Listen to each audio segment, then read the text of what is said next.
Sa aking ika, 28 na kaarawan, na ginanap sa mansyon ng aking biyenan. Bigla akong nakaramdam ng matinding pagkahilo at pagduduwal. Lumabas ako sa hardin sa likod bahay para magpahangin.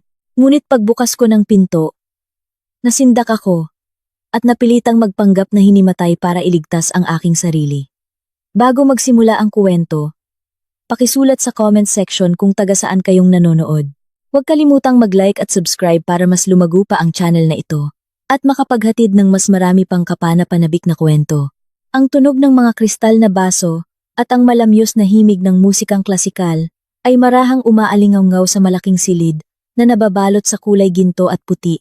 Ang kristal na chandelier na nakabitin sa kisame ay sumasalamin ng liwanag sa bawat sulok. Dahil dito, ang suot kong madilim na asul na evening gown ay lalong kumikinang.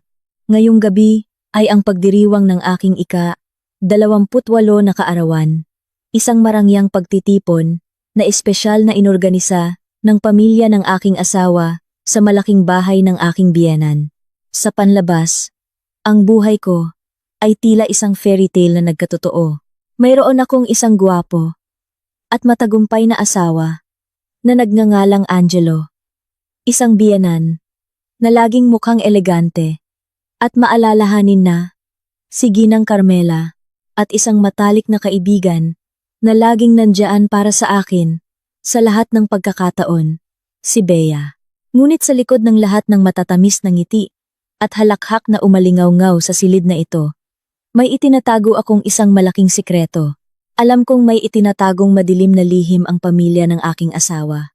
Sa mga nakalipas na buwan, sa tulong ng isang lihim na investigasyon mula kay Mang Cesar, isang dating detective at matandang abogado na matalik na kaibigan ng yumaong kong ama, natuklasan ko ang katotohanan na ang negosyo ng pamilya ni Angelo ay nasa bingit ng pagkalugi. Sila ay baon sa napakalaking utang sa mga taong lubhang mapanganib. Ngunit ngayong gabi, nagpasya akong itago ang lahat ng aking hinala sa aking isipan. Ang plano ko ngayong gabi ay magmasid lamang at maghanap ng pagkakataon upang mabunyag ang kanilang masasamang balak. Hindi ko inaasahan na ang panganib ay nasa harap ko na pala. Liana, grabe. Ang ganda-ganda mo ngayong gabi. Ang boses ni Bea ang pumutol sa aking pag-iisip. Lumingon ako at nakita ko ang aking kaibigan. Mula pa noong kolehiyo na papalapit sa akin, may hawak na isang baso ng juice. Nakasuot siya ng isang maroon na gown na bumagay sa kanyang katawan, na lalong nagpatingkad sa kanyang ganda. Pinilit kong ngumiti sa kanya. Salamat, Bea. Ikaw rin. Napakaganda mo. Masaya ako na nakapunta ka para ipagdiwang ang araw na ito kasama ko. Alam mo naman, wala na akong masyadong pamilya. Mula nang pumanaw si Papa, ang pagdating mo ay napakahalaga para sa akin. Ipinatong ni Bea ang isang kamay sa aking braso, at tiningnan ako ng isang tingin na tila napakatapat. Siyempre naman darating ako, Liana. Ikaw ang best friend ko. Palagi akong nandito para sa iyo. Anumang oras na kailanganin mo ako. Saka, napaka-espesyal ng araw na ito. Ang iyong ika-28 na kaarawan, ang tunay na edad ng pagiging ganap na matanda. Nakita ko si Angelo. Kanina pa hindi maalis ang tingin sa iyo. Mahal na mahal ka talaga niya. Lumingon ako sa direksyong itinuro ni Bea at nakita ko si Angelo na nakatayo sa isang sulok kasama ang ilang kasosyo sa negosyo. Ang aking asawa ay tunay na may karisma na mahirap tanggihan. Tumingin siya pabalik sa akin. Ngumiti ng buong pagmamahal at bahagyang itinaas ang kanyang baso, na tila nagbibigay ng isang maliit na pagpupugay. Kumabog ang aking dibdib. Ngunit hindi dahil sa pag-ibig, kundi dahil sa pag-iingat, na patuloy na sumisigaw sa aking isipan. Sinuklian ko ang kanyang ngiti ng isang maliit na tango. Hindi nagtagal, nilapitan ako ni Ginang Carmela. Lumakad siya ng may tuwid na tindig, nakasuot ng isang eleganteng modernong Filipiniana gown. Ang kanyang makainang ngiti ay laging nakalilin lang sa sinumang makakita nito. Liana, Hija, nag-enjoy ka ba sa party? Inayos ko ang lahat ng ito para lamang sa iyo. Tiniyak ko na lahat ng pagkain at putahe ay paborito mo. Ngayong araw, dapat ikaw ang pinakamasayang reyna. Maraming salamat po, tita. Sagot ko sa tono, na pinilit kong maging malambing. Napakaganda po talaga ng party. Hindi niyo na po sana kailangang mag-abala ng ganito kalaki para sa akin. Labis po akong natutuwa. Siyempre, kailangan kong gawin ito, sabi ni Ginang Carmela habang marahang hinahaplos ang aking pisngi. Ngunit, kahit na mainit ang kanyang haplos, nakikita ko ang isang kakaibang malamig na kislap sa kanyang mga mata. Isang kislap na laging nagpapatayo ng aking mga balahibo. Sa tuwing nakikita ko ito, ikaw ang paborito kong manugang. Para nakitang tunay na anak, matapos pumanaw ng iyong ama. Kami na lang ang pamilya mo, Liana. Palagi ka naming aalagaan. Pinilit kong lumunok. Sinusubukang itago ang kaba na nagsisimulang gumapang sa aking dibdib. Alam ko po, tita. Maraming salamat po. Habang kausap ko si Ginang Carmela, isang batang babaeng caterer ang dumaan sa aking tabi, may dalang tray ng mga baso ng inumin. Hindi ko alam kung natisod siya sa carpet o sinadya.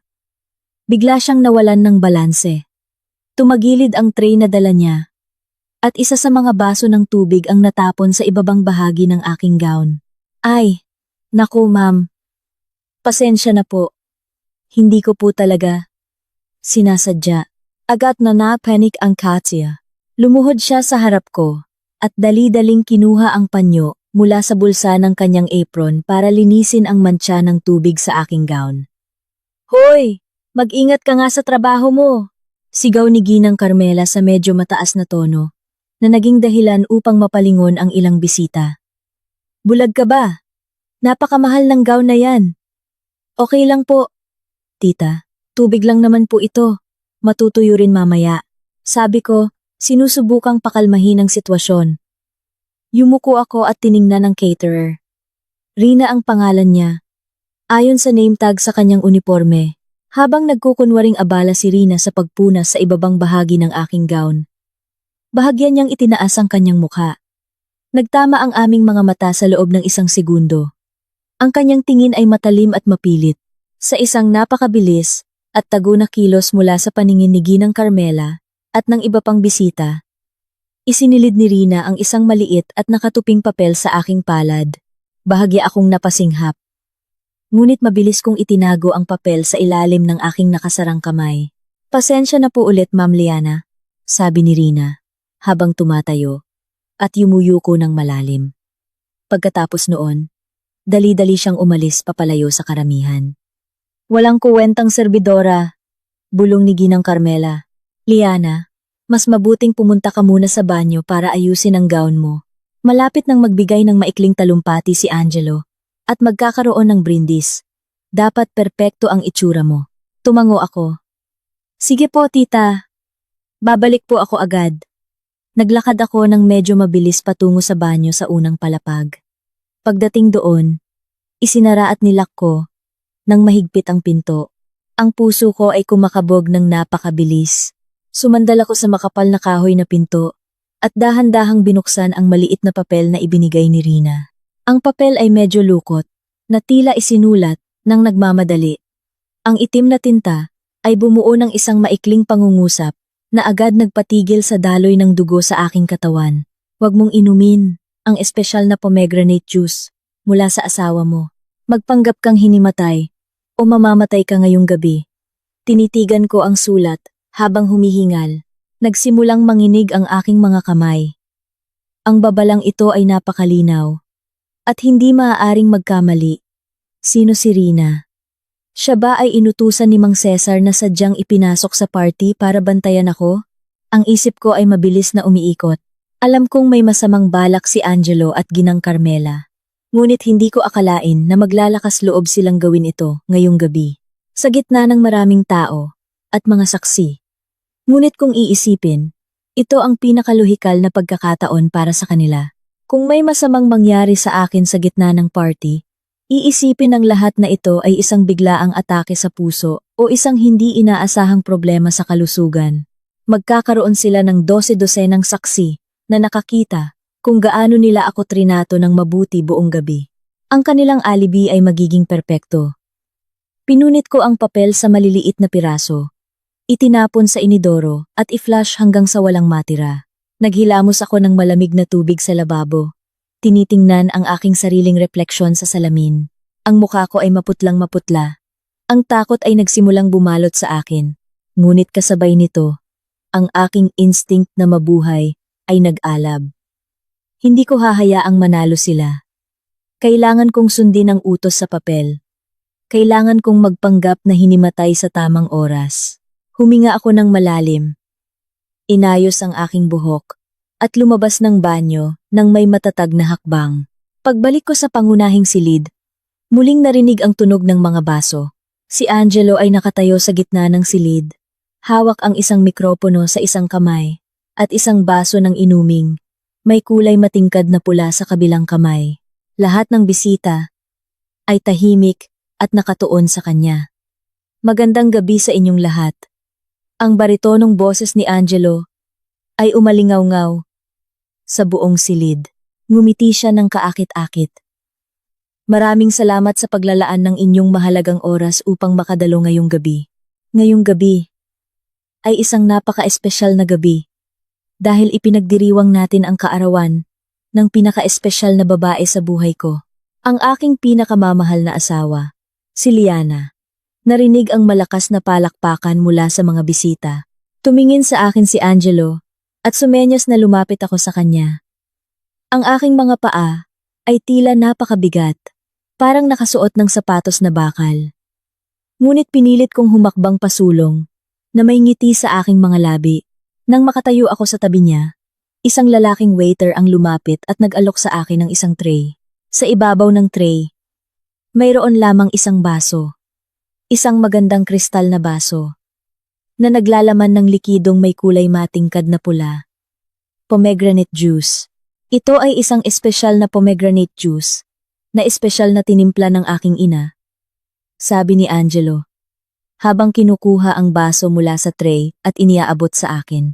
Dumampi ang kanyang mga daliri sa aking mga daliri at naramdaman ko kung gaano kalamig ang kanyang kamay. Alam ni Mama na hindi ka masyadong umiinom ng alak. Kaya, ginawa niya itong healthy drink na ito para lamang sa iyo ngayong gabi. Ang kulay pula nito ay sumisimbolo sa ating pag-ibig na magiging walang hanggan. Mahal? Tinanggap ko ang baso. Napakabigat nito sa aking kamay. Tiningnan ko ang matingkad na pulang likido sa loob nito. At pagkatapos ay tumingin sa mukha ng aking asawa. Ang kanyang ngiti ay perpekto. Masyadong perpekto na nagiging nakakatakot. Lumingon ako kay Ginang Carmela, na nakatayo sa harap na hanay. Dahan-dahan siyang tumango sa akin. Ang kanyang mga mata ay hindi kumukurap. Mag-brindis tayo, sigaw ni Angelo, habang itinaas ang kanyang baso. Para sa aking pinakamamahal na asawa, si Liana. Naway humaba ang iyong buhay, at maging maligaya ka magpakailanman. Brindis! Sabay-sabay na sigaw ng lahat ng bisita. Inilapit nila ang kanilang mga baso sa kanilang mga labi. Ito na ang sandali ng katotohanan. Dahan-dahan kong itinaas ang baso ng pomegranate juice patungo sa aking mga labi. Lahat ng mata ay nakatuon sa akin, lalo na ang mga mata ni Angelo at Ginang Carmela. Itinagilid ko ang baso. Hinayaang dumampi ang aking mga labi sa malamig na gilid nito. Ngunit, isinara kong mabuti ang aking bibig upang walang kahit isang patak ng likido ang pumasok. Ibinaba ko ang baso, nagkunwaring lumunok na may dramatikong galaw ng lalamunan. Nang magsimulang maghiwa-hiwalay ang atensyon ng mga bisita at mag-usap muli, bahagya akong tumalikod. Nagkukunwaring inaayos ang aking sapatos na may takong. Sa isang napakakinis na galaw na natatago ng aking malaking gown, ibinuhos ko ang halos lahat ng laman ng baso sa isang malaking paso ng halaman na malapit sa isang haligi. Agad na sinipsip ng lupa sa paso ang pulang likido. Nag-iwan lang ako ng kaunting likido sa ilalim ng baso para magmukhang kapani-paniwala. Muli akong tumayo ng tuwid at inilagay ang halos walang laman na baso sa pinakamalapit na mesa. Ngayon, magsisimula na ang pinakamahirap na bahagi. Kailangan kong umarte. Hinayaan kong lumipas ang mga 5 minuto. Nakipag-usap ako sa ilang bisita sa boses na sadyang pinahina ko. Pagkatapos, sinimulan kong ilagay ang aking kaliwang kamay sa aking sentido. Ilang beses akong kumurap-kurap, na tila nagsisimula ng lumabo ang aking paningin. Liana, okay ka lang ba? Tanong ng asawa ng isang kasosyo ni Angelo. Nakausap ko. Mukha siyang nagtataka sa pagbabago ng aking ekspresyon. Hindi ko alam.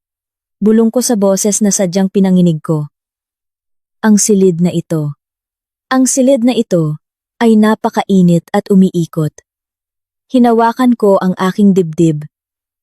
Nagkukunwaring humihinga ng malalim, na tila biglang numipis ang hangin sa paligid. Ang tiyan ko ay biglang nakaramdam ng kaunting pagduduwal. Siguro dahil sa adrenaline at matinding kaba.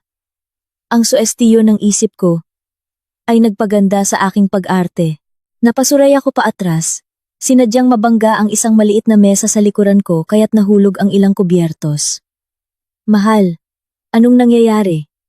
Agad akong nilapitan ni Angelo. Hinawakan niya ang aking mga balikat. Ang ekspresyon ng kanyang mukha ay puno ng pag-aalala. Isang napakagaling na pag-arte. Angelo, naduduwal ako. Ang sikip ng dibdib ko. Bulong ko habang mahigpit na kumakapit sa manggas ng kanyang Amerikana. Tiningnan ko ang kanyang mga mata. Naghahanap ng kahit kaunting pagsisisi. Ngunit, ang nakita ko lang ay isang malamig na kalkulasyon. Napakaputla mo. Inatake ka na naman ba ng hyperacidity mo? Sabi ni Angelo, sa medyo malakas na boses, para marinig ng mga tao sa paligid ang medikal na dahilan na kanyang itinatayo. Halika, kailangan mong magpahinga sa kwarto. Wag na sa kwarto. Sabi ko sa mahinang boses. Masyadong masikip dito. Masyadong maraming tao. Kailangan ko lang ng sariwang hangin. Gusto kong pumunta sa hardin sa likod bahay sandali, para umupo at huminga. Samahan na kita. Mabilis na alok ni Angelo. Wag na. Angelo. Magalang ngunit matatag kong pagtanggi. Pinilit kong ngumiti ng mahina. Marami pa tayong bisita. Ikaw ang host ngayong gabi. Kailangan mo silang asikasuhin. Pakiusap. Kailangan ko lang ng 5 minuto mag-isa sa hardin. Kapag medyo gumaan na ang pakiramdam ko, babalik ako dito. Lumingon si Angelo kay Ginang Carmela, na hindi kalayuan. Nagpalitan sila ng tingin sa loob ng isang iglap. Isang napakaikling tingin, ngunit puno ng lihim na kahulugan.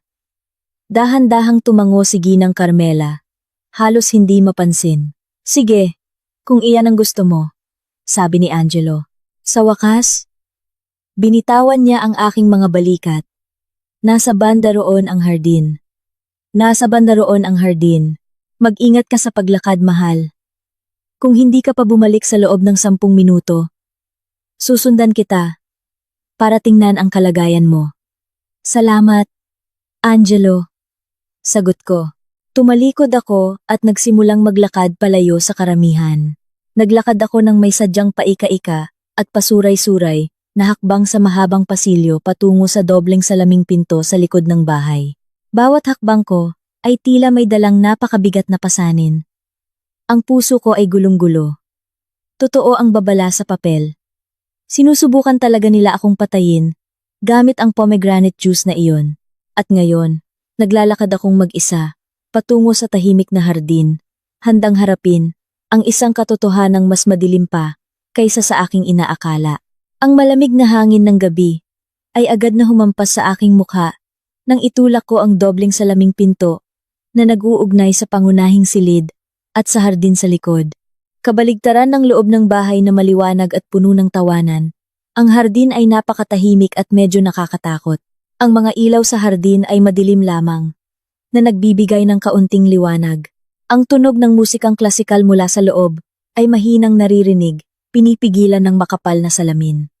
Ang plano ko ay simple lang. Magtatago ako sa likod ng malagong mga halaman malapit sa pavilion, bubuksan ang voice recorder sa aking cellphone, at maghihintay. Kung talagang pinlano ni Angelo at Ginang Carmela ang aking kamatayan ngayong gabi, tiyak na susunod sila sa akin dito, para tiyakin kung gumana na ba ang lason, kung marirecord ko ang kanilang pag-uusap. Habang natatagpuan nila ang aking katawan, na nagkukunwaring walang malay, magkakaroon ako ng matibay na ebidensya para ipakulong silang dalawa. Dahan-dahan akong naglakad sa daanang gawa sa bato, Medyo nahihilo pa rin ako dahil sa matinding tensyon. Ngunit, ang isip ko ay gumagana ng matalas. Ang aking pangunahing layunin ay ang pavilion na gawa sa kahoy sa dulo ng hardin. Ang maliit na gusaling iyon ay karaniwang ginagamit ng yumaong kong biyenang lalaki para itago ang kanyang mga gamit sa paghahardin at koleksyon ng mga orkidyas. Madilim ang lugar na iyon at tago sa paningin ng mga tao sa loob. Isang perpektong taguan. Habang papalapit ako sa pavilion, nakarinig ako ng isang kakaibang tunog. Hindi tunog ng kuliglig o hangin, kundi tunog ng hingal at mahinang bulungan. Bigla akong huminto, lalong bumilis ang tibok ng aking puso, na nagbobomba ng dugo sa bilis na masakit sa aking tainga. Idinikit ko ang aking katawan sa dingding ng pavilion. Nagawa sa inukit na kahoy, pinigil ang hininga, at dahan-dahang sumilip sa siwang ng pinto na bahagyang nakabukas. Ang tanawin sa madilim na silid ay biglang nagwasak ng aking mundo. Malapit sa isang lumang mesa na kahoy ay nakatayo ang aking asawa, si Angelo. Ang kanyang mga kamay ay mahigpit na nakayakap sa baywang ng isang babae. Naghahalikan sila nang may matinding pagnanasa. Ngunit ang nagpalambot sa aking mga tuhod ay hindi lang ang katotohanang nagtataksil ang aking asawa. Ang babaeng nasa yakap niya, ang babaeng masigasig na tumutugon sa kanyang mga halik, ay si Bea, ang aking matalik na kaibigan. Ang taong 10 minuto pa lang ang nakalipas ay nagsabing laging nandyan para sa akin. Ang taong pinagkakatiwalaan ko, nang higit sa sinuman, maliban sa yumaong kong ama. Isang napakatinding sakit ang biglang tumama sa aking dibdib. Mas masakit pa kaysa sa sabay-sabay na pagsaksak ng libu-libong kutsilyo.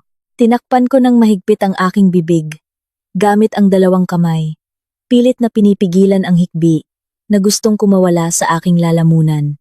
Nag-init ang aking mga mata at nagsimulang dumaloy ang luha sa aking mga pisngi. Inihanda ko na ang aking sarili para sa kasamaan ng aking asawa at biyenan. Ngunit ang pagtataksil ni Bea ay isang bagay na hindi ko kailanman inakala. Ito ang pinakamalupit na pagtataksil. Angelo, tama na. Ang malanding boses ni Bea ay narinig sa gitna ng kanilang halikan. Marahan niyang itinulak ang dibdib ni Angelo, na lumikha ng distansya sa pagitan nila. Ang labi ni Bea ay mapula at namamaga. Inayos niya ang kanyang maroon na gown. Nasa gitna tayo ng isang malaking plano. Huwag tayong mawala sa focus. Paano kung may bisitang makakita sa atin dito? Huwag kang mag-alala, mahal. Lahat sila ay abala sa pagkain sa loob. Sagot ni Angelo habang hinahaplos ang pisngi ni Bea. Isang tingin na hindi niya kailanman ibinigay sa akin. Saka, malapit nang matapos ang lahat, ininom na ng hangal na babaeng iyon ang pomegranate juice. Nakita ko mismo. Nagpaalam pa siyang lumabas dahil nahihilo na raw siya. Nagsisimula ng gumana ang lason. Kinagat ko ang aking ibabang labi hanggang sa malasahan ko ang alat ng dugo. Hangal na babae. Iyon pala ang tawag sa akin ng aking asawa. Biglang may narinig na mga yabag mula sa likod ng pavilion, lalong kong pinigil ang aking hininga. Ang figura ni Ginang Carmela ay lumitaw mula sa dilim. Pumasok siya sa pavilion na may inis na mukha. Sa kanyang kanang kamay, hawak niya ang isang maliit na bote na may kakaibang itim na simbolo. Bakit ang tagal gumana ng lason? Reklamo ni Ginang Carmela. Inilapag niya ng padabog ang bote sa mesa. Sabi ng nagbenta, mapaparalisa nito ang central nervous system sa loob ng 15 minuto. Dapat ngayon, bumagsak na si Liana at nangingisay. Nasaan na ba ang batang iyon? Hinanap ko na siya sa buong hardin sa harap pero wala siya. Baka naghahanap siya ng tagong lugar. Dahil sa sobrang sakit. Tita, sagot ni Bea sa isang napakalamig na tono, na tila pinag-uusapan lang nila ang panahon. Hayaan mo siya. Mas malayo siya sa party. Mas maganda para sa atin. Hindi na natin kailangang ilipat pa ang kanyang katawan. Nang malayo, hindi tayo pwedeng maging kampante. Bea, saway ni Ginang Carmela. Kung mamatay siya, sa gitna ng hardin, at may makakita, Tiyak na ipapa-autopsiya siya ng pulis. Kahit hepe ng pulis siya ang tiyuhin ni Angelo, hindi tayo pwedeng laging umasa sa kanya kung maging public issue ito. Kailangang tiyakin nating mawawala ang katawan ni Liana nang walang bakas. Angelo, kunin mo na ang pala. Maghukay ka na ng butas sa silong ng pavilion na ito ngayon din. Doon natin siya ililibing ngayong gabi. Tapos bukas, magre-report tayo na dinukot siya mula sa party. Sige po, ma. Inihanda ko na ang silong kahapon pa, sabi ni Angelo. Nanginginig ako ng husto. Ang lamig ng gabi ay tumatagos hanggang sa aking mga buto. Hindi lang nila ako gustong lasunin. Gusto nilang itapon ang aking katawan. Ilibing ako ng buhay. Kung hindi pa ako tuluyang namatay sa lason, sumisigaw ang isip ko na tumakbo na ako pabalik sa loob.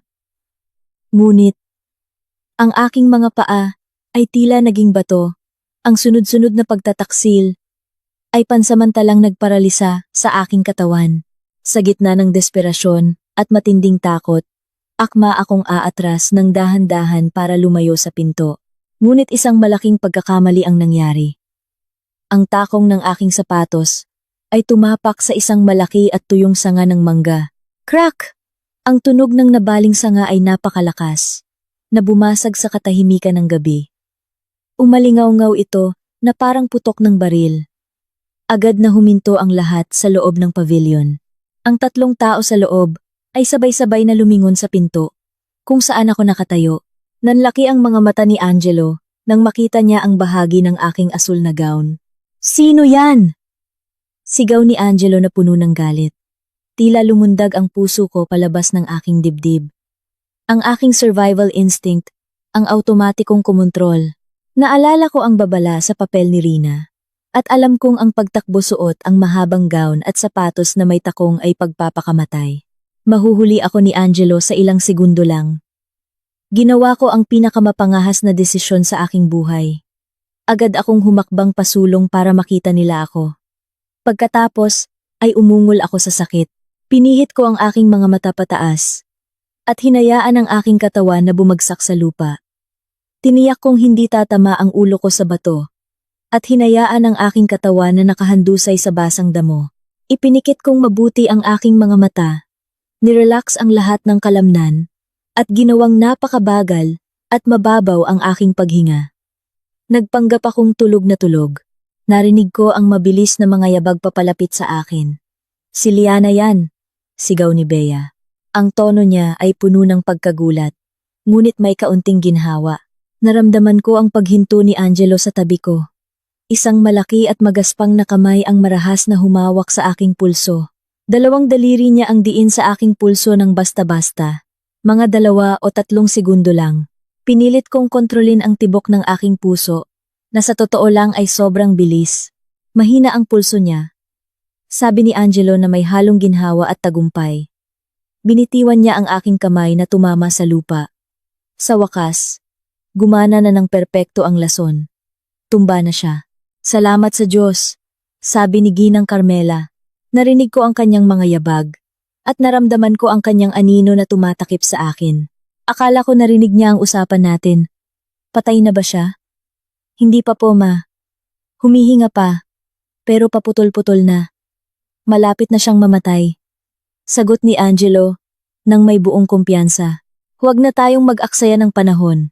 Utos ni Ginang Carmela. Kaladkarin niyo na siya sa silong. Bago pa may lumabas para magpahangin. Bea, tulungan mo si Angelo na hawakan ng mga paa niya. Siguraduhin mong hindi mag-iiwan ng marka ang gown niya sa lupa. Sige po, tita, sagot ni Bea. Naramdaman ko ang isang pares ng kamay na pumulupot sa aking mga bukong-bukong. Ang paghawak ni Bea ay nagdulot sa akin ng matinding pandidiri, ngunit kinailangan kong pigilan ang sarili kong sipain siya. Kasabay nito, hinawakan ni Angelo ang likod ng aking gown at itinaas ang itaas na bahagi ng aking katawan. Sinimulan nila akong buhatin. At kaladkarin. Ang aking likod ay paminsan-minsang tumatama sa mga hagdanang bato, habang dinadala nila ako papasok sa pavilion. Bawat segundo ay parang isang pagpapahirap sa impyerno. Kailangan kong tiisin ang sakit sa likod, ang matinding pandidiri, at ang mga luha na patuloy na gustong lumabas. Ipinikit ko ang aking mga mata, nakikinig sa kanilang paghingal habang binubuhat ako. Ang bigat din pala niya, reklamo ni Bea. Teka lang, nasa ilalim ng carpet na ito ang pinto ng silong. Sagot ni Angelo. Narinig ko ang tunog ng isang makapal na carpet na iginugulong, sinundan ng langit-ngit ng isang lumang bisagra ng bakal na pilit na binubuksan. Biglang naging napakasikip, malamig, at amoy alikabok at basang lupa ang hangin sa paligid. Iyon ang amoy ng kamatayan. Ihagis niyo na lang siya pababa ng dahan-dahan, utos ni Ginang Carmela mula sa malayo. Walang anumang babala, binitiwan nila ako. Gumulong ako pababa sa ilang marupok na hagdanang kahoy. Ang aking katawan ay tumama sa napakatigas at malamig na sementadong sahig sa ilalim ng silong. Isang matinding sakit ang gumapang mula sa aking balikat, ngunit kinagat ko ang aking dila para pigilan ang sigaw na halos sumabog mula sa aking bibig. Nanatili akong tahimik at hindi gumagalaw, nakadapa sa isang hindi komportableng posisyon. Perpekto. Umalingaw-ngaw ang boses ni Angelo mula sa itaas. Iwanan niyo na siya dyan. Soundproof at madilim ang silid na ito, kahit magising pa siya. Papatayin siya ng lason, bago pa siya makasigaw ng tulong. Kailangan na nating bumalik sa loob, para hindi maghinala ang mga tao. Aasikasuhin natin ang paglilibing sa kanya, pagkatapos ng party, at makauwi na ang lahat ng bisita. Magandang ideya. Halika na. Ayusin mo ang buhok mo, Bea, sabi ni Ginang Carmela. Nagsimulang lumayo ang kanilang mga yabag. Ilang segundo pagkatapos, narinig ko ang malakas na pagsara ng makapal na kahoy na pinto sa itaas. Ang tunog ng kandado ng bakal na 2 beses na iniikot ay narinig ng napakalinaw. Click, click. Isang ganap na kadiliman ang bumalot sa akin. Isang nakamamatay na katahimikan ang lumamon sa buong silong. Ikinulong nila ako dito. Iniwan para mamatay mag-isa. Ngunit nang tuluyan nang mawala ang kanilang mga yabag, dahan-dahan kong iminulat ang aking mga mata. Itinaas ko ang aking ulo mula sa malamig na semento. Wala nang pagduduwal o pagkahilo. Ang natitira na lang sa akin ngayon ay isang nag-aalab na determinasyon. Nagawa nila ang pinakamalaking pagkakamali sa kanilang buhay dahil sa pagmamaliit sa akin. Ngayong gabi, hindi pa ako patay. At sisiguraduhin kong pagbabayaran nila ng buo ang bawat sakit na dinanas ko ngayong gabi. Isang ganap na kadiliman ang bumalot sa akin. Ang silong na ito ay walang kahit isang siwang ng liwanag. Ang hangin dito ay napakasikip, malamig, at amoy basang lupa na may halong alikabok ng lumang kahoy. Nanatili akong nakadapa sa sementadong sahig ng ilang minuto. Sinusubukang pakalmahin ang aking puso, na tila mababangis pa rin ang tibok. Napakatindi ng katahimikan. Ang tunog ng musika o tawanan mula sa party sa itaas ay hindi man lang marinig. Talagang perpekto ang lugar na pinili nila para itago ang isang bangkay. Dahan-dahan akong bumangon. Umupo sa sahig. Isang matinding kirot ang gumapang mula sa aking kaliwang balikat. At tuhod dahil sa pagkakabagsak ko kanina. Ngunit hindi ko ininda ang sakit. Mabilis na gumagana ang aking isip. Ang party ay malamang na magtatagal pa ng 2 o 3 oras. Tiyak na abala si Angelo at Ginang Carmela sa pagtanggap ng mga pagbati at pagtatakip sa aking pagkawala gamit ang matatamis na kasinungalingan. Malamang sinasabi nilang nagpapahinga ako sa kwarto dahil sumumpong ang aking hyperacidity. Pag-uwi ng huling bisita, tiyak na babalik silang 3 dito dala ang mga pala para maghukay at ilibing ako habang buhay. Kinapa ko ang paligid. Nahawakan ko ang ilang bunto ng mga sirang karton, sako ng pataba, at mga basag na timba. Kailangan kong makahanap ng labasan. Pinilit kong tumayo. Hinubad ang aking sapatos na may takong na makakahadlang lamang sa akin. At sinimulang kapain ang pader na semento, na napakalamig at mamasa-masa. Kinapa ko ang bawat pulgada ng pader, naghahanap ng anumang maaaring maging daan palabas. Matapos makapa ang halos kalahati ng silid, Naramdaman ng dulo ng aking daliri ang isang napakanipis na hihip ng hangin. Dala nito ang amoy ng bagong patak na ulan. Tumingala ako. Sa pinakataas na bahagi ng pader, malapit sa kisame, may isang maliit na bintana ng bentilasyon. Tinatakpan ito ng mga luma at kinakalawang na rehas na bakal at isang wire mesh na puno ng agyo. Napakaliit ng bintana, marahil kasing laki lang ng isang maliit na telebisyon. Ngunit ito ang nag-iisa kong daan palabas. Ang problema, napakataas nito para abutin ko. Kinapa ko ang mga gamit sa paligid at nakahanap ng isang lumang mesang kahoy na medyo umuuga na. Gamit ang natitirang lakas, hinila ko ang mesa hanggang sa ilalim mismo ng bintana. Pagkatapos ay ipinatong ko ang 2 makapal na karton sa ibabaw nito. Huminga ako ng malalim, maingat na umakyat sa mesa.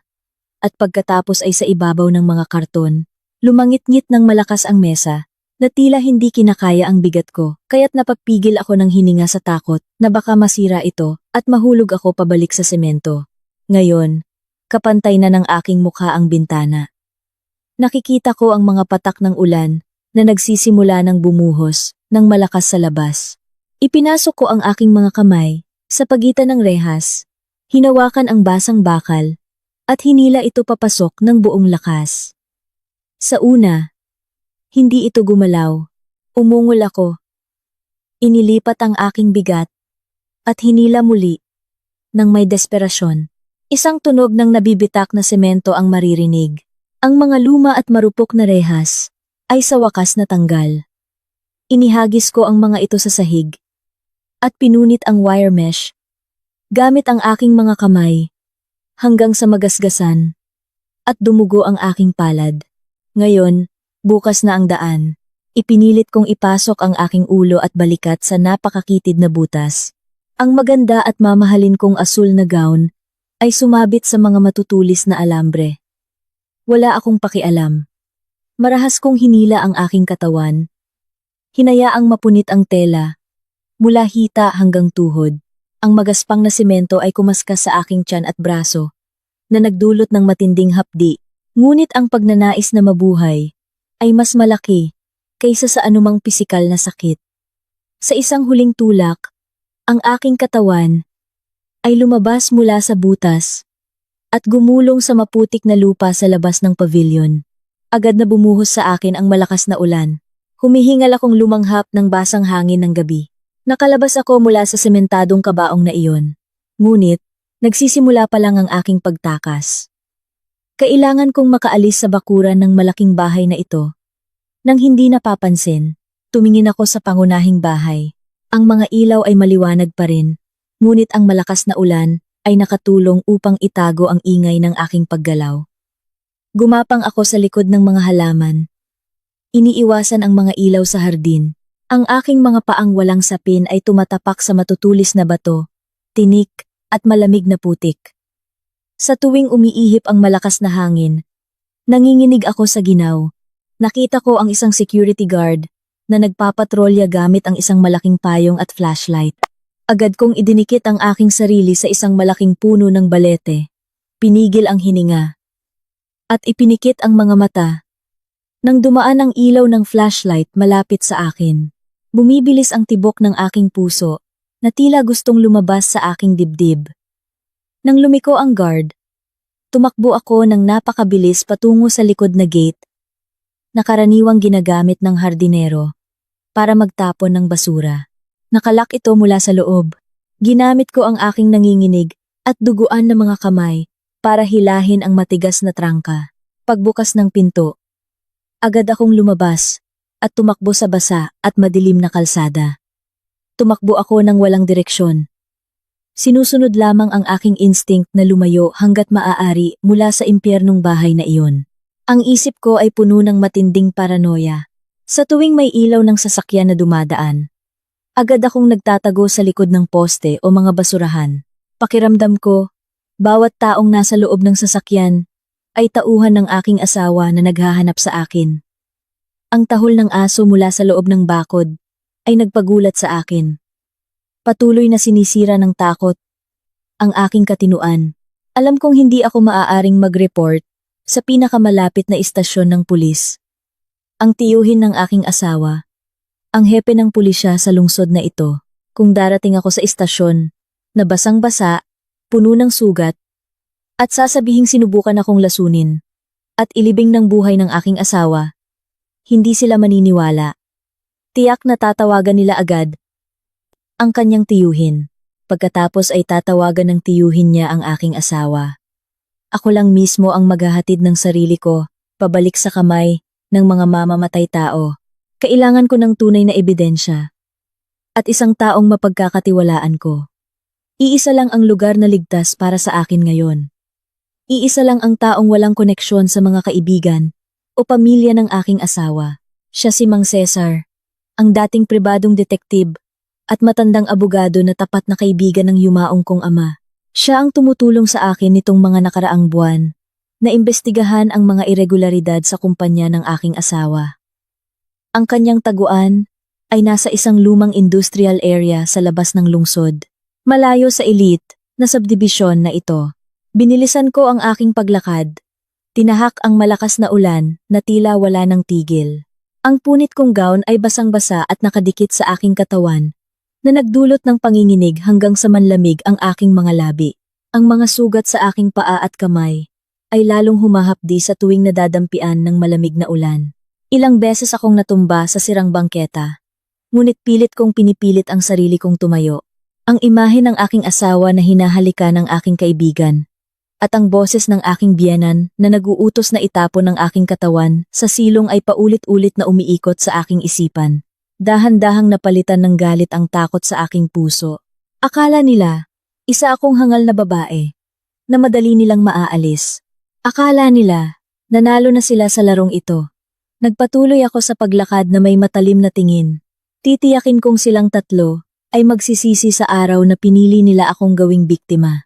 Matapos maglakad at tumakbo ng mahigit 1 oras sa tahimik at basang mga kalsada ng lungsod, sa wakas ay nakarating ako sa harap ng isang gusaling may 2 palapag na mukhang luma at napabayaan.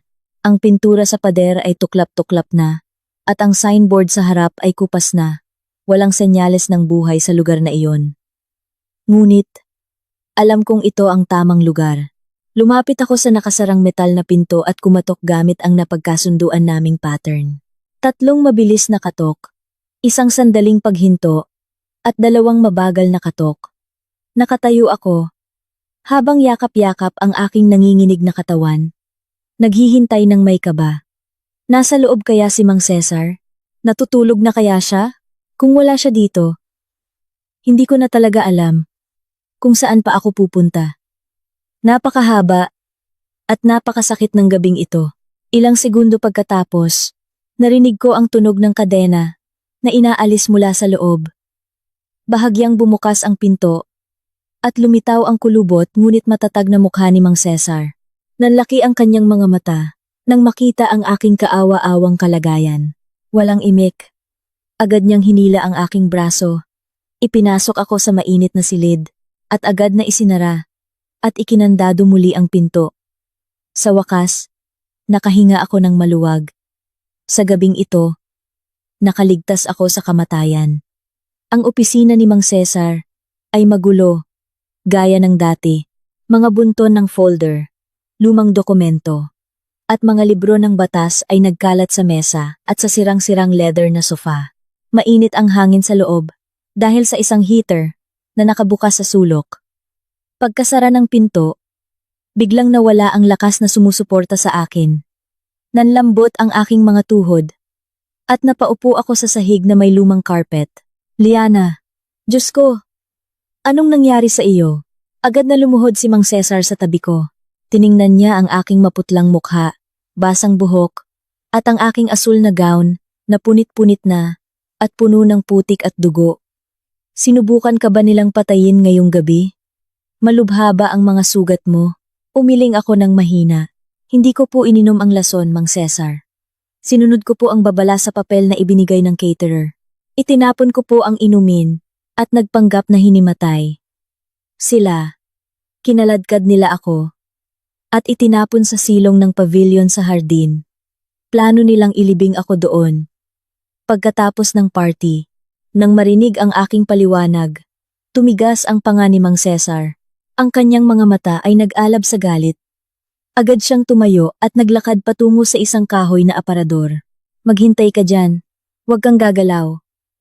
Bumalik siya, dala ang isang makapal na tuyong tuwalya at isang malaking flanel na kamiseta niya. Ibinigay niya ito sa akin. Magpalit ka sa banyo sa likod. Patuyuin mo ang katawan mo para hindi ka magka-hypothermia. Gagawa ako ng mainit na tsaa at kukuha ng first aid kit para linisin ang mga sugat mo. Pag-uusapan natin ang lahat kapag medyo kalmado ka na. Tumango ako at tinanggap ang tuwalya at kamiseta. Naglakad ako papunta sa maliit na banyo. Hinubad ko ang sirang-sira kong gown. Ang gown na dapat sana'y simbolo ng aking kaligayahan ngayong gabi. At hinayaan itong nakakalat sa sahig na parang basura. Pinatuyo ko ang aking nanlalamig na katawan at isinuot ang malaking flanel na kamiseta ni Mang Cesar. Ang amoy ng lumang kahoy at kape mula sa kamiseta ay nagbigay sa akin ng kaunting kapanatagan. Pagbalik ko sa sala, nakaupo na si Mang Cesar sa sofa habang nagtitimpla ng 2 tasa ng mainit na tsaa. Itinuro niya ang sofa sa tapat niya. Umupo ako at tinanggap ang tasa. Ang init mula dito ay dahan-dahang gumapang sa aking mga palad. Pagkatapos ay binuksan ni Mang Cesar ang first aid kit, kumuha ng bulak at antiseptiko, at sinimulang linisin ang mga galos sa aking braso at palad ng maingat. Kaya pala, simula ni Mang Cesar. Binilisan talaga nila ang kanilang plano.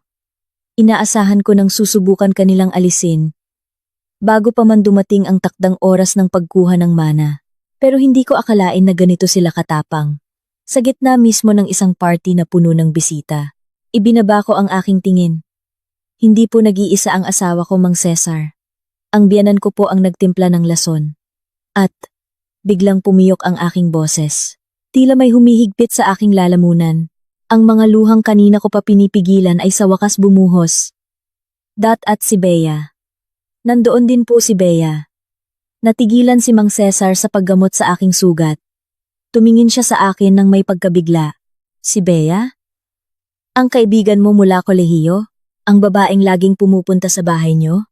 Dahan-dahan akong tumango habang humihikbi. Opo. Nandoon siya sa pavilion. Nakita ko mismo. Naghahalikan sila ng asawa ko. Pinlano nilang lahat ito. Sinabi pa ni Bea na mas maganda kung malayo ako mamatay sa party. Tinulungan pa niya ang asawa kong buhatin ako para itapon sa silong. Pinagkatiwalaan ko po siya, Mang Cesar. Wala akong inilihim sa kanya. Bakit niya ito ginawa sa akin? Bumuhos ang aking iyak. Ang sakit ng pagtataksil ay sumisikip sa aking dibdib. Inilapag ni Mang Cesar ang bulak at gamot. Huminga siya ng malalim. Hinayaan niya akong umiyak ng ilang minuto.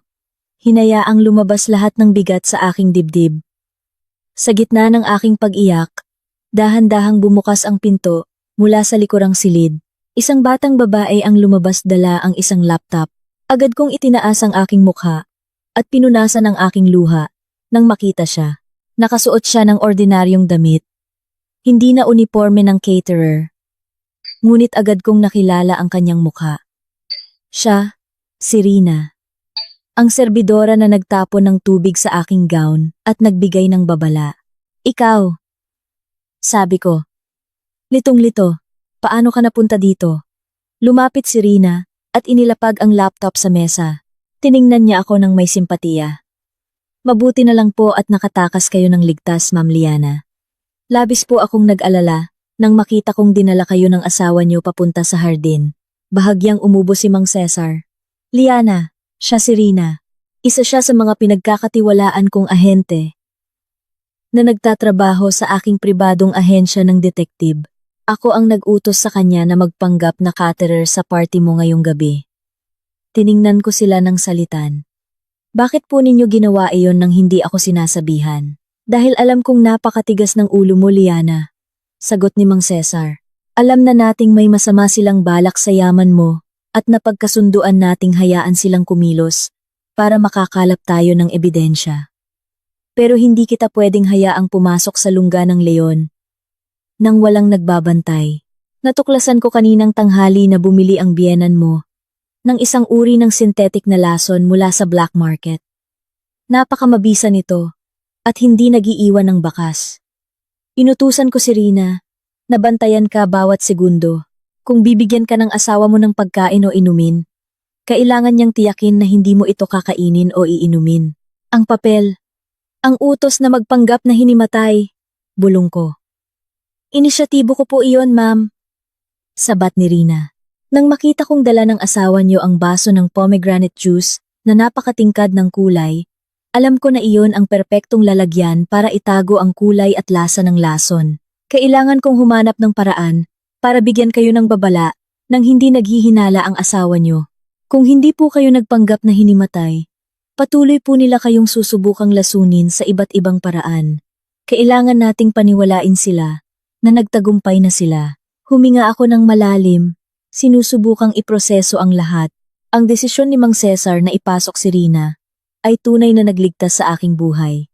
Kung hindi ko nabasa ang babala, baka ininom ko na talaga ang juice para mapanatili ang aking imahe sa harap ng mga bisita. Salamat, Rina. Maraming salamat. Sabi ko ng buong puso. Tumango si Rina. Walang anuman po, ma'am, pero hindi pa po tapos ang trabaho natin. Mang Cesar, Ma'am Liana, kailangan niyo pong makita ang pinakabagong data na nakuha ko mula sa network ng pulisya. Lumapit si Mang Cesar nang may seryosong mukha. Anong nahanap mo, Rina? Ipinaharap ni Rina ang laptop sa amin. Sa screen, may kopya ng isang opisyal na police report na ginawa ilang minuto lang ang nakalipas. May opisyal na selyo ito mula sa police district na pinamumunuan ng tiyuhin ni Angelo. Mas mabilis at mas marumi kumilos ang asawa niyo kaysa sa inaasahan natin. Paliwanag ni Rina. Hindi sila nag-aksaya ng panahon nang matuklasan nilang nakatakas kayo sa halip na hanapin kayo ng palihim. Ginamit niya agad ang koneksyon ng tiyuhin niya para gumawa ng bagong senaryo. Kalalabas lang nila ng opisyal na ulat na nagsasabing si Ma'am Liana ay dinukot ng mga armadong magnanakaw sa gitna ng party. Nanlaki ang aking mga mata. Dinukot? Pero lahat ng bisita ay nakita akong naglalakad mag-isa papunta sa hardin dahil nahihilo ako. Iyan ang pinakamalupit na bahagi, sabi ni Mang Cesar. Nirereke ng tiyuhin niya ang mga testimonya. Sinuhulan nila ang ilang security guard para tumestigo na may isang itim na sasakyan na walang plaka ang pumasok sa likod. At ang mas malala pa, tingnan nyo ang ibabang bahagi ng report. Binasa ko ang mga salitang itinuro ni Mang Cesar. Lalong nanlaki ang aking mga mata. Nakasaad sa report na nakahanap daw ang pulisya ng maraming dugo sa isang bangin sa gilid ng lungsod. Kasama ang isang piraso ng tela mula sa isang asul na gown. Ang peking resulta ng DNA test ay nagsasabing tugma ito sa aking dugo. Ang conclusion ng report ay malamang na pinatay na ako ng mga dumukot at itinapon ang aking bangkay sa ilog sa ilalim ng bangin. Sinusubukan nilang gawing opisyal ang iyong kamatayan sa lalong madaling panahon, sabi ni Mang Cesar. Gamit ang peking ebidensya ng dugo at suporta mula sa hepe ng pulisya, makakakuha ang asawa mo ng opisyal na death certificate bukas na bukas din nang hindi na kailangang maghintay ng 7 taon. Napakadumi ng kanilang sistema. Matapos marinig ang lahat, natahimik ako. Ang mga luha ko ay tuluyan ng natuyo. Ang lungkot, pagkadismaya, at sakit ng puso dahil sa pagtataksil ng aking asawa, at ni Bea ay biglang naglaho. Ang bakanteng espasyo sa aking dibdib ay napuno ng isang bagay na mas madilim at mas malamig. Isang bagay na nagpakulo sa aking dugo. Ngunit, ang isip ko ay nanatiling kalmado. Perpekto nilang idinisenyo ang aking kamatayan. Ninakaw nila ang aking tiwala. Sinira ang aking pagkakaibigan. At ngayon gusto nilang nakawin ang aking pagkakakilanlan at lahat ng karapatan ko sa mundo. Akala nila, kontrolado nila ang laro dahil nasa panig nila ang pulis. Itinaas ko ang aking mukha.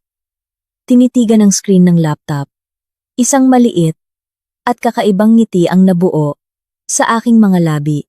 Hayaan natin silang gumawa ng peking report, sabi ko sa isang napakalamig at matatag na boses. Hayaan natin silang magdiwang ngayong gabi, Hayaan natin silang isipin na patay na ako sa ilalim ng ilog. Tiningnan ako ni Mang Cesar nang may pagtataka. Liana, okay ka lang ba? Okay na okay po ako. Mang Cesar, sagot ko, kung hindi natin sila malalabanan gamit ang pulis, wawasakin natin sila gamit ang sarili nilang kasakiman. Para makuha ang mana sa bangko bukas, hindi sapat ang peking death certificate, hindi po ba? May kailangan pa ang asawa ko. Ngumiti si Mang Cesar. Nauunawaan na ang aking iniisip. Tama ka, napakahigpit ng bangko. Para makuha ang trilyon-trilyong piso, kailangan niyang isumite ang isang biometric authentication document na nakatago sa isang espesyal na data storage device. Nasa loob iyon ng sikretong kahadiyero sa opisina ng asawa mo. Eksakto, sabi ko habang kinukuyom ang aking kamay. Hindi natin nanakawin ang device na iyon. Hahayaan nating sila mismo ang magwasak sa isa't isa. Rina, kaya mo bang i-hack ang cellphone number ni Bea at ng biyenan ko nang hindi matutrace? Ngumiti si Rina at mabilis na nag-type. Siyempre po ma'am. Iyan po ang specialty ko. Ano po ang plano nyo? Tumingin ako sa bintana. Pinagmamasdan ng ulan. Hinog na ang paghihiganti sa puso ko. Magsiset up tayo ng isang napakatamis na patibong. Gagawin nating simula ng kanilang walang katapusang bangungot ang gabing ito. Malakas pa rin ang buhos ng ulan sa labas. Tumatama sa yero ng bubong ng opisina ni Mang Cesar. Ang malamig na hangin ay unti-unting pumapasok sa mga siwang ng bintana, ngunit hindi ko ito nararamdaman. Habang nakaupo sa lumang sofa, nakatitig sa screen ng laptop ni Rina na nagpapakita ng pekeng police report tungkol sa aking pagkamatay, tila kumukulo ang dugo sa aking mga ugat. Wala na akong luha para iyakan. Ang takot na bumalot sa aking dibdib kagabi ay tuluyan ng naglaho, napalitan ng isang malamig, rasyonal, at kalkuladong galit. Inilapag ko ang tasa ng tsaa na lumamig na. Diretso akong tumingin kina Mang Cesar at Rina. Hindi natin sila malalabanan sa karaniwang paraan ng batas, sabi ko. Binabasag ang katahimikan. Kung ang tiyuhin ni Angelo, na isang hepe ng pulisya, ay sangkot na at handang mameke ng forensic evidence ng ganito kabilis. Ibig sabihin, ay kontrolado nila ang sistema ng hustisya sa lungsod na ito. Kung pupunta ako sa istasyon ng pulis bukas para i-report ang tangkang pagpatay, tiyak na huhulihin nila ako. Ikukulong sa isang lihim na lugar at sisiguraduhing tuluyan na akong mamatay para maging totoo ang kanilang peking report. Sumang-ayon si Mang Cesar. Tama ka, Liana. Ang pag-report sa lokal na pulisya ay pagpapakamatay. Isang organisadong sindikato na nakauniforme ang kalaban natin, tiyak na pinangakuan ng malaking bahagi ng trilyon-trilyong piso ang tiyuhin ni Angelo. Kahit sino ay gagawa ng pinakamaruming gawain dahil sa kasakiman. Kung gayon, ano po ang gagawin natin, ma'am? Tanong ni Rina. Hindi natin pwedeng hayaan silang pumunta sa bangko bukas at kunin ang lahat ng pera. Kailangan nating pigilan iyon. Sumandal ako sa sofa. Inaalala ang lahat ng detalye sa dokumento ng mana ng aking ama. Isang napakatalino at maingat na negosyante si Papa. Alam niyang ang napakalaking yaman ay maaaring makaakit ng maraming lobo na nagbabalat kayong tupa. Kaya, gumawa siya ng isang napakakomplikado at may patong-patong na sistema ng pagkuha ng mana. Hindi nila makukuha ang pera ng ganoon kadali. Kahit may peking death certificate na sila, sabi ko. Natatandaan niyo po ba, Mang Cesar, ang espesyal na sistema ng seguridad na ginawa ni Papa sa bangko? Bahagyang nanlaki ang mga mata ni Mang Cesar. Oo nga pala. Paano ko nakalimutan iyon? Hindi lang pisikal na presensya ng tagapagmana ang kailangan. Gumawa rin siya ng isang digital key system. May isang device na tinatawag na master data storage. Naglalaman iyon ng biometric authentication, high-level encrypted passwords, at voice recording ni Papa na siyang susi para mabuksan ang pangunahing vault sa bangko. Tama po, sabi ko. Kung wala ang data storage na iyon, hindi papayag ang bangko na maglabas ng kahit isang sentimo. Kahit magdala pa si Angelo ng isang batalyon ng pulis, hindi nila malulusutan ang international banking system. Saan itinatago ng asawa mo ang device na iyon, Liana? Tanong ni Mang Cesar. Kailangan ba nating pasukin ang bahay niya at nakawin iyon ngayong gabi? Umiling ako. Masyadong delikado. Nakatago iyon sa isang bakal na kahadeyero sa likod ng pader sa opisina ni Angelo. Mayroon iyong dual fingerprint scanner at retinal scanner. Saka, tiyak na mahigpit na binabantayan ang bahay ngayong gabi.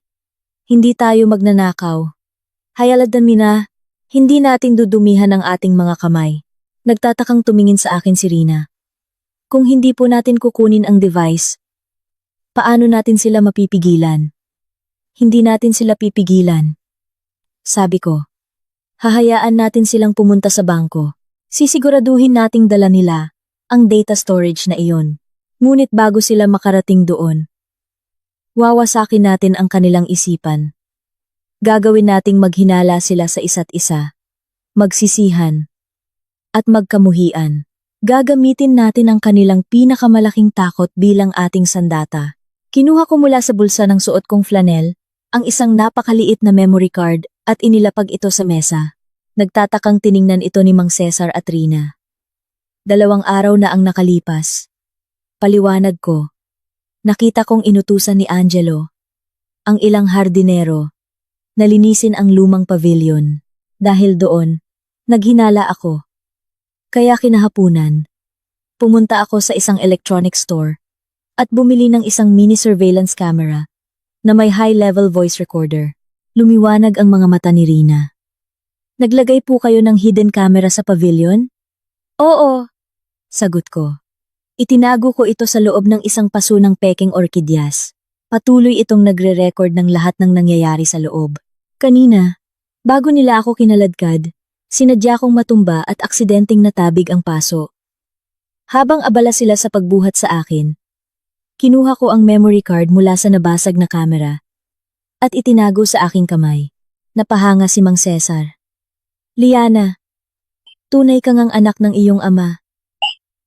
Mayroon kang pambihirang talino at instinct para mabuhay.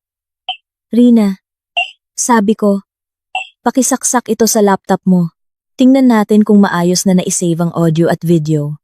Agad na kinuha ni Rina ang memory card at isinaksak sa laptop. Ilang sandali lang. Isang video player ang bumukas. Medyo madilim ang video. At may berdeng kulay dahil sa infrared feature. Ngunit, napakalinaw ng audio. Tahimik kaming nanood. Nakita ko muli ang paghahalikan ni Angelo at Bea.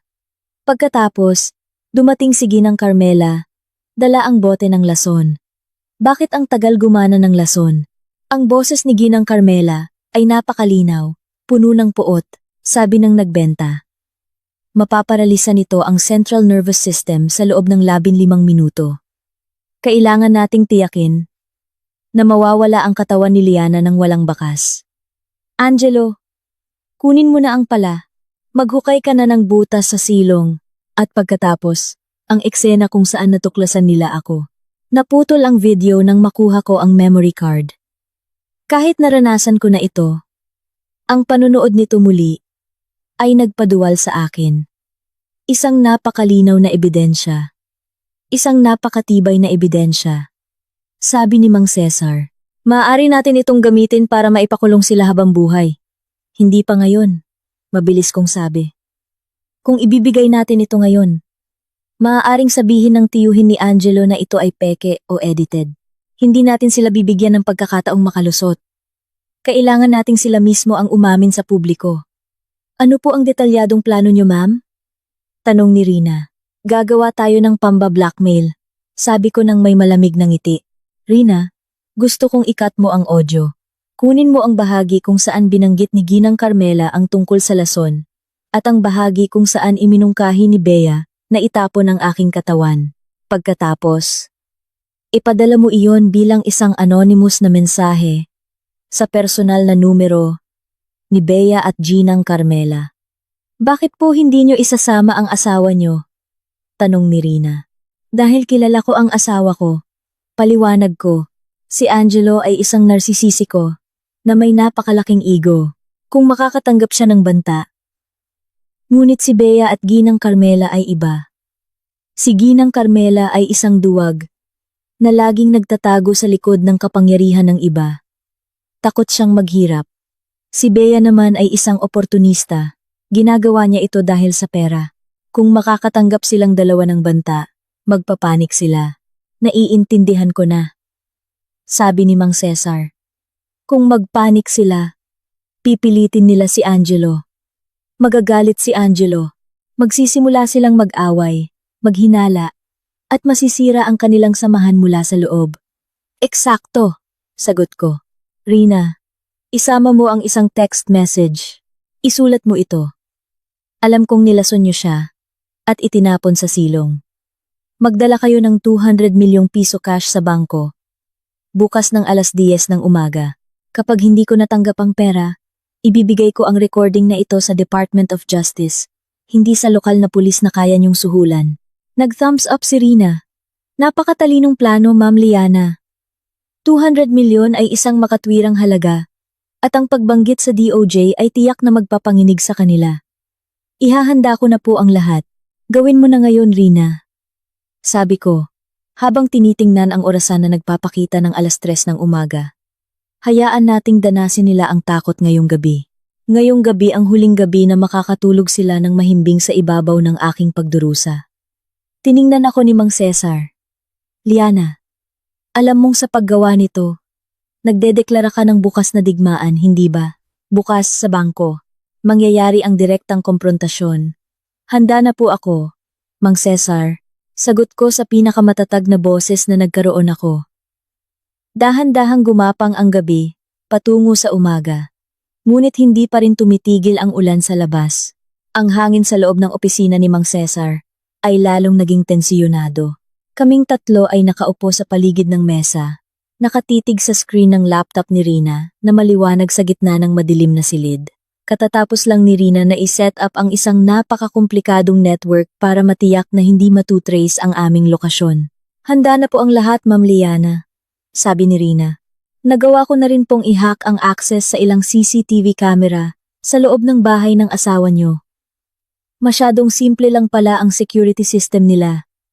Makikita natin ang reaksyon nila ng live. Magaling. Rina, ipakita mo ang camera sa pangunahing sala. Pinindot ni Rina ang ilang key at nahati sa dalawa ang screen. Sa kaliwa ay ang interface ng anonymous messaging program. At sa kanan ay ang live feed mula sa CCTV sa mansyon ng aking biyenan. Sa screen, nakita kong napakatahimik na ng bahay. Tapos na ang peking party. Nakaalis na ang lahat ng bisita. Sa malawak na sala, nakita ko si Angelo, Ginang Carmela, at Bea, na nakaupo sa sofa. Nagbubukas ng butones ng kanyang damit si Angelo, habang may hawak na alak. Minamasahe naman ni Ginang Carmela ang kanyang sentido. Mukhang pagod ngunit may kasiyahan sa mukha. Si Bea ay nakaupo sa tabi ni Angelo. Nakasandal ang ulo sa balikat ng aking asawa na may nakakadiring ngiti. Nang makita ko iyon, muling kumulo ang aking tiyan. Ngunit pinigilan ko ito. Nagdiriwang sila sa kanilang tagumpay. Akala nila ay nag-aagaw buhay ako sa madilim na silong, habang hawak na nila ang death certificate na magpapayaman sa kanila kinabukasan. Ipadala mo na ang mensahe ngayon. Rina, utos ko sa boses na kasing lamig ng yelo. Nagpapadala ng mensahe sa 3, mensahe. Naipadala na, ulat ni Rina. Hindi kami kumurap habang nakatitig sa screen. Wala pang 5 segundo. Nakita naming umilaw ang cellphone ni Ginang Carmela. Sinundan ng malakas na tunog ng notifikasyon. Kasabay nito, tumunog din ang cellphone ni Bea. Kinuha ni Ginang Carmela ang kanyang cellphone. Kinuha rin ni Bea ang sa kanya. Pareho nilang tiningnan ang screen. Sa una, nagtataka sila sa hindi kilalang numero. Ngunit nang i-play nila ang audio file, biglang nagbago ang lahat. Bagamat hindi namin marinig ang audio mula sa kanilang mga cellphone, kitang-kita namin ang reaksyon nila. Bakit ang tagal gumana ng lason? Sabi ng nagbenta. Nanlaki ang mga mata ni Ginang Carmela. Namutla siya na parang papel. Nanginginig ang kanyang buong katawan. Mas dramatiko naman ang reaksyon ni Bea. Agad siyang tumayo mula sa sofa, na may takot sa mukha. Nabitawan niya ang kanyang cellphone. Tinakpan niya ang kanyang bibig. Ang kanyang mga mata ay ligaw na tumitingin sa paligid. Nagulat si Angelo sa kanilang reaksyon. Hindi makasagot si Ginang Carmela. Inabot niya ang kanyang nanginginig na cellphone kay Angelo. Kinuha ito ni Angelo, binasa ang text, at pinakinggan ang audio. Gaya ng inaasahan ko, hindi takot ang una niyang reaksyon, kundi matinding galit. Namula ang kanyang mukha, ibinagsak niya ang cellphone sa mesa. Sino ang nag-record nito? Sigaw ni Angelo, na umalingaw-ngaw hanggang sa aming kinaroroonan. Paano nagkaroon ng recording sa pavilion? Hindi ko alam, Angelo. Nanginginig na sabi ni Bea. Tayo lang tatlo ang nandoon. Humihingi siya ng 200 milyon. Kung hindi natin ibibigay, pupunta siya sa DOJ. Makukulong tayo habang buhay, Angelo. Tumahimik ka, Bea. Sigaw ni Angelo, na ikinagulat ni Bea. Baka isa lang sa mga hardinero o caterer yan. Nanggugulat lang sila. Anong nanggugulat? Sigaw naman ni Ginang Carmela. Nawala na ang kanyang pagiging elegante. Napakalinaw ng recording. Tiyak na may naglagay ng listening device. At ikaw lang, Angelo, ang nakakaalam na nililinis ang pavilion. Baka may traitor sa mga tauhan mo. Imposible, sagot ni Angelo. Itinuro niya si Bea. Baka ang babaeng ito ang may dala ng tagalabas. Bea, may pinagsabihan ka ba? Sinusubukan mo ba kaming i-blackmail? Umiling si Bea ng malakas. Paano mo ako mapagbibintangan, Angelo? Isinakripisyo ko ang pagkakaibigan namin ni Liana para sa'yo. Bakit ko kayo iba-blackmail? Kung ipinangako mo na sa akin ang kalahati ng mana. Kung gayon, sino? Sigaw ni Angelo. Sinipa ang mesa. Sino ang may hawak ng recording na ito? Puwede kayang si Liana? Biglang humina ang boses ni Ginang Carmela. Puwede kayang siya ang naglagay ng recorder bago magsimula ang party? Natahimik si Angelo. Imposible. Masyadong tanga at inosente si Liana para planuhin ng ganito. Saka, nag-aagaw buhay na siya ngayon. O baka bangkay na sa silong. Hindi makakapagpadala ng text ang patay. Ngumiti ako. Talagang minaliit ako ng asawa ko. Anong gagawin natin ngayon? Lalong humisterikal si Bea. Wala tayong 200 milyong cash ngayon. Bangkarote na ang kumpanya nyo. Kapag hindi natin binayaran ng blackmailer, tapos na tayo, Angelo. Bitawan mo ako, Bea. Itinulak ni Angelo si Bea hanggang sa matumba ito. Wala kayong silbi. Dahil lang sa isang anonymous message, nagkakaganyan na kayo. Hindi ito ordinaryong mensahe, Angelo. Sigaw ni Ginang Carmela. Alam niya ang schedule natin sa bangko bukas. Kailangan nating gawin ang gusto niya. Pagkakuha mo ng mana, bigyan natin siya ng 200 milyon. Baliw ka ba, ma? Sigaw ni Angelo. Hindi ako magbibigay ng kahit isang sentimo. Pera ko yon. Pinaghirapan kong patayin ang ama ni Liana. 2 taon na ang nakalipas. At ngayon, kailangan kong itapon si Liana. Hindi ko hahatiin ang pinagpaguran ko. Ang mga salitang iyon ni Angelo ay umalingaw-ngaw sa opisina ni Mang Cesar. Tumigil sa pagtibok ang puso ko. Pinatay ni Angelo ang aking ama. Nanigas ako. Si Mang Cesar ay napatayo sa galit. Kaya pala, ang atake sa puso ng ama mo, 2 taon na ang nakalipas, ay hindi aksidente. Gawa iyon ng asawa mo. Mabilis na bumilis ang tibok ng aking dibdib. Isang bagong, nakakakilabot na katotohanan ang lumabas mula mismo sa bibig ng aking asawa. Hindi lang nila ako sinubukang patayin. Pinatay na rin pala nila ang aking ama. Ang galit ko ay naging isang karagatan ng apoy. Patuloy mong i-record ang usapan nila. Rina, utos ko, itago mo lahat ng pag-amin nila ngayong gabi.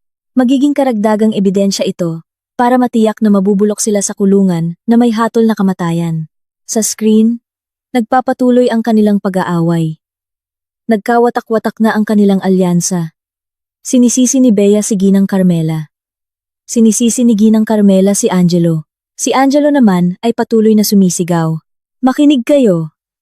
Sigaw ni Angelo. Wala tayong ibang pagpipilian, kundi ituloy ang plano.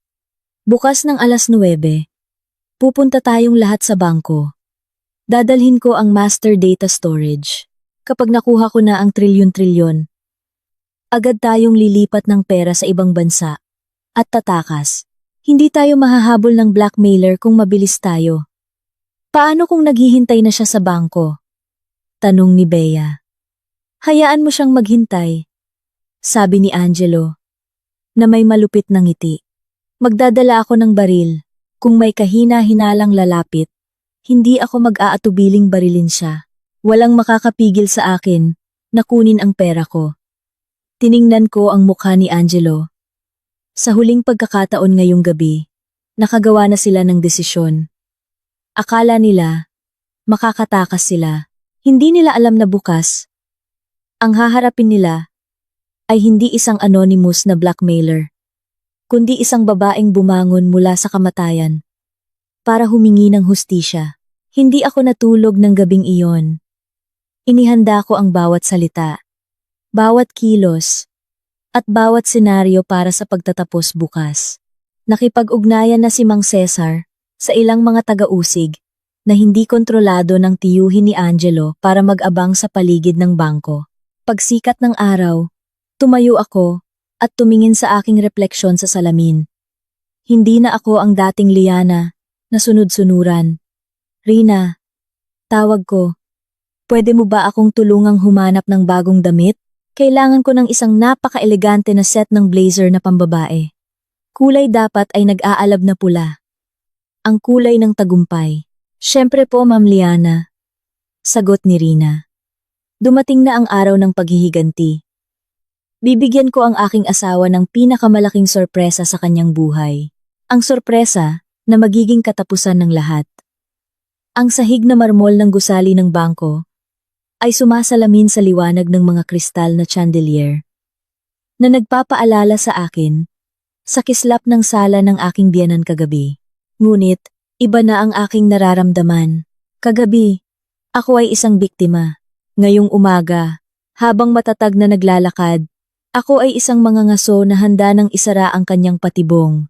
Nakasuot ako ng isang set ng blazer at pantalon na kulay nag-aalab na pula, ang kulay na sumisimbolo sa katapangan at panganib.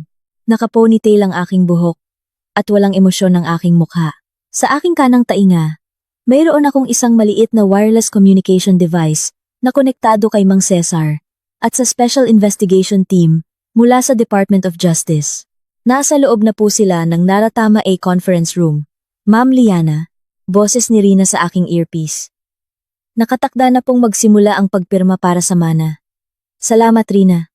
Patuloy mong bantayan ang mga security camera. Bulong ko. Huminto ako sa harap ng isang makapal at dobling pinto na gawa sa kahoy. Sa maliit na salamin sa gitna, nakikita ko ang nangyayari sa loob.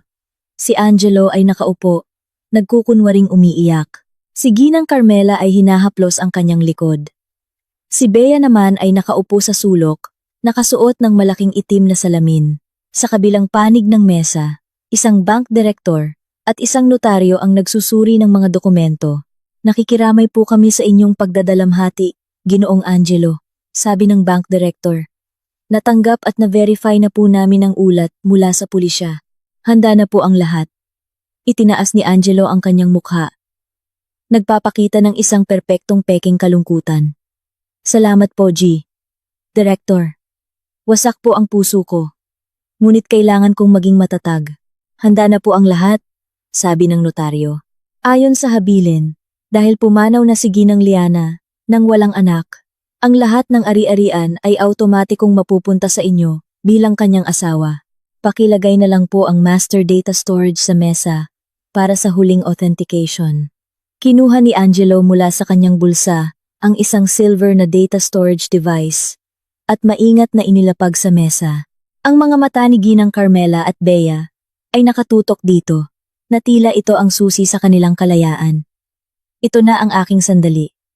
Itinulak ko ang dalawang pinto, nang sabay-sabay hanggang sa bumukas ito ng maluwag. Ang malakas na tunog ng pagtama ng pinto sa dingding ay nagpatigil sa lahat. Lahat ay napalingon. Ang bank director at notaryo ay nagulat. Ngunit ang reaksyon ng tatlong nakaitim, ang pinakakasiya siyang tanawin na nakita ko. Nanlaki ang mga mata ni Angelo, nabuka ang kanyang bibig, ngunit walang lumalabas na tunog. Namutla si Ginang Carmela, na parang isang bangkay. Si Bea naman, ay napasigaw at nabitawan ang kanyang bag. Tinitingnan nila ako, na para bang nakakita sila ng multo. Walang imik. Pumasok ako sa silid.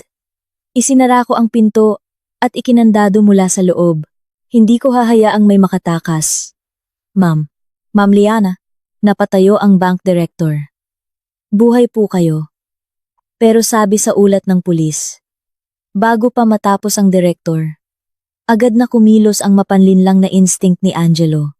Bigla siyang tumayo, nagkunwaring natutuwa at iniunat ang kanyang mga braso. Liana! Diyos ko! Mahal ko! Buhay ka! Sigaw niya. Sinusubukang yakapin ako. Hindi ka ba sinaktan ng mga dumukot sa'yo? Salamat sa Diyos. Itinaas ko ang aking kanang kamay. Pinipigilan siya. Ang tingin ko ay napakalamig. Itigil mo na ang peking pag-iyak mo, Angelo.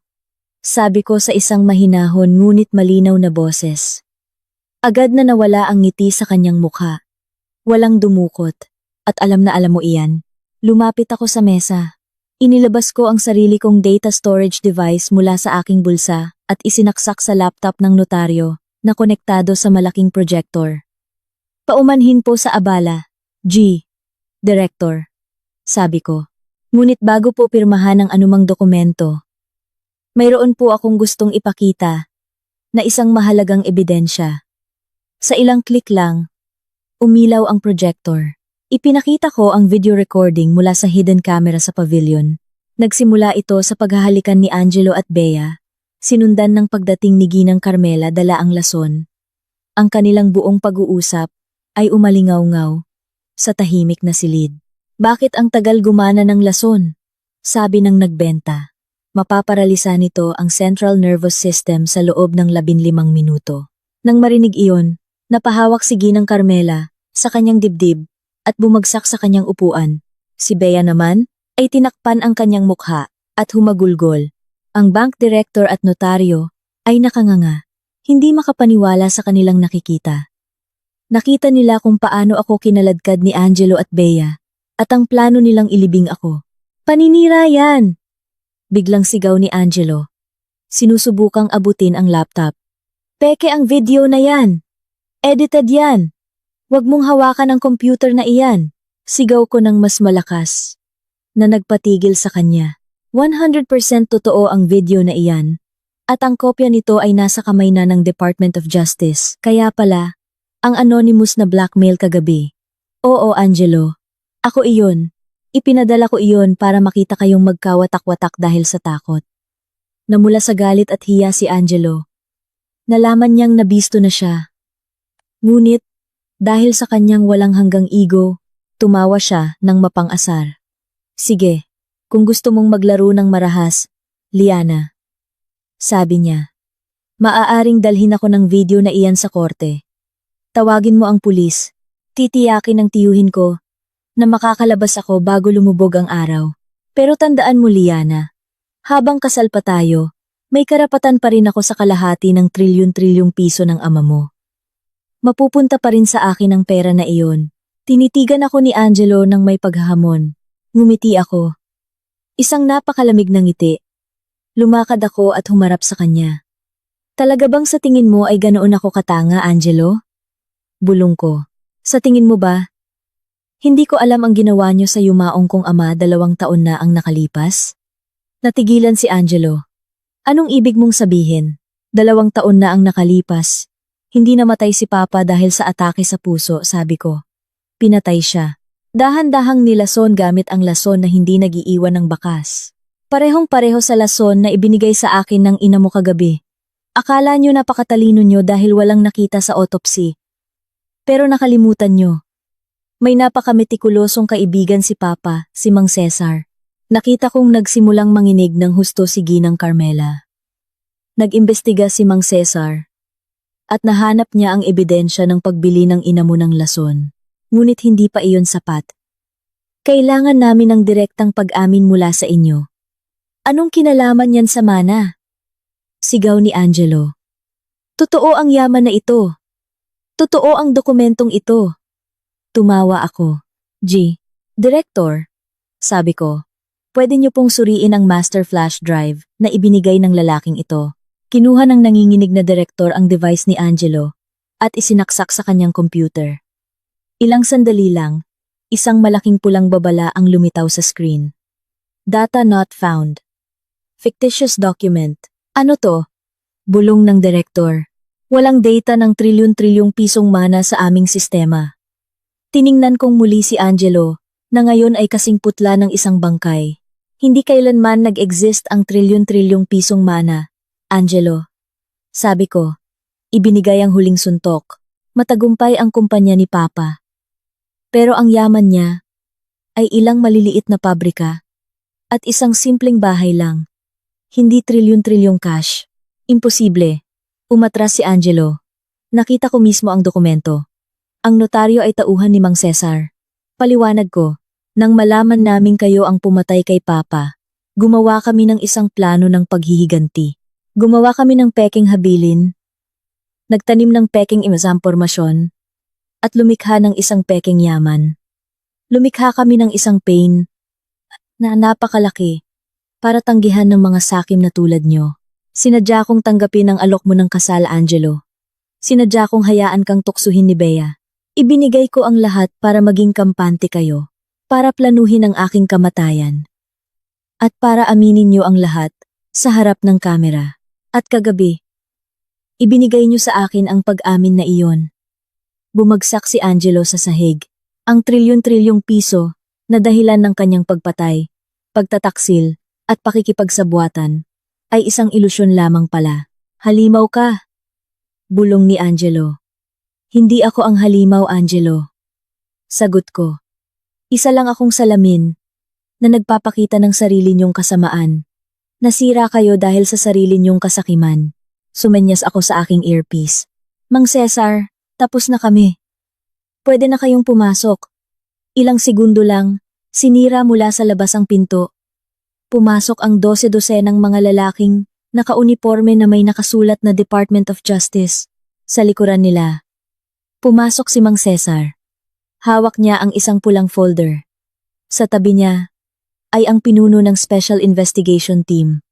Magandang umaga, sabi ng pinuno. Mayroon kaming arrest warrant para kay Ginoong Angelo, Ginang Carmela, at Binibining Bea sa kasong murder, attempted murder, at pandaraya. Nang marinig iyon, sumigaw si Ginang Carmela at hinimatay. Agad siyang pinusasan ng mga ahente. Si Bea naman ay gumapang palapit sa akin. Liana, patawarin mo ako, hagulgol niya. Pinilit lang ako ng asawa mo. Kaibigan tayo. Liana, yumuko ako at tiningnan siya. Wala na akong awa. Namatay ang pagkakaibigan natin noong pumayag kang itapon ako sa madilim na silong, Bea, sabi ko.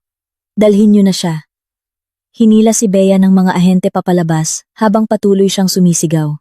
Ngayon, ang asawa ko na. Pinatayo siya ng mga ahente. Hindi siya lumaban. Nang pusasan siya, tumingin siya sa akin sa huling pagkakataon. Akala mo nanalo ka, Liana? Sabi niya.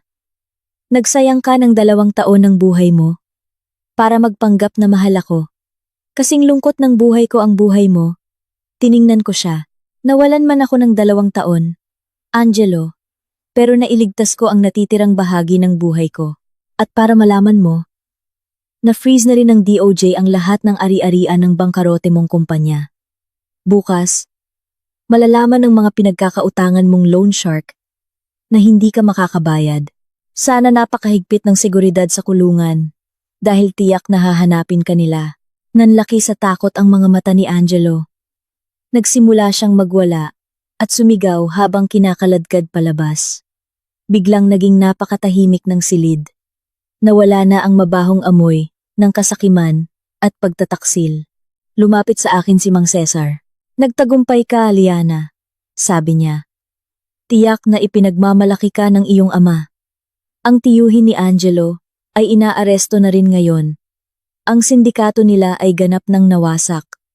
Huminga ako ng malalim. Ang bigat sa aking balikat ay sa wakas nawala na. Salamat po sa lahat, Mang Cesar. Lumabas kami ng bangko. Pagsalubong sa akin ng sikat ng araw, tila humupa na ang bagyo. Ito ang una kong hininga bilang isang tunay na malayang babae.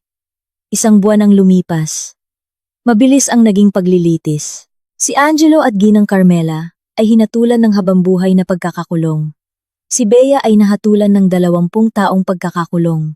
Nakuha kong muli ang mga tunay na ari-arian ng aking ama. Bagamat hindi trilyon-trilyon, sapat na ito para sa akin. Ngunit, natutunan ko na ang pera ay walang halaga kung gagamitin lang sa kasakiman. Ang mapait na karanasang ito ay nagbago sa aking pananaw. Alam kong maraming babae sa labas ang biniktima ng manipulasyon at walang lakas ng loob na lumaban. Ngayong umaga, nakatayo ako sa harap ng isang bagong renovate na gusali. Isa ito sa mga ari-arian ni Papa na ginawa kong isang pundasyon. Sa itaas ng pinto, may isang malaking signboard, Pundasyon ng Liwanag at Kanlungan, Sentro ng Tulong para sa mga biktima ng manipulasyon. Napakaganda po ng pagkakalagay ng banner, Ma'am Liana. Sabi ni Rina, na ngayon ay aking personal na assistant at operations manager ng pundasyon. Salamat, Rina. Ngiti ko. Si Mang Cesar naman, ang magiging pangunahing legal advisor na magbibigay ng libreng konsultasyon. Ginawa mong pag-asa para sa iba ang iyong trauma, Liana, sabi ni Mang Cesar. Ito ang pinakamagandang katapusan na maiisip ko. Ang aking 2 taong paglalakbay ay puno ng kasinungalingan at sakit. Ngunit ang lahat ng sakit na iyon ang nagpatibay sa akin. Pinutol ko ang pulang laso para sa pagbubukas ng pundasyon. Isang tapat at mapayapang ngiti ang nabuo sa aking mukha. Ang madilim kong nakaraan ay nailibing na kasama ng mga traidor sa likod ng rehas. Ngayon, napakagaan na ng aking mga hakbang. Ang aking paghihiganti ay natapos ng may karangalan. At ang aking bagong buhay, isang buhay na tunay na perpekto at makabuluhan, ay nagsisimula pa lamang. Sa aking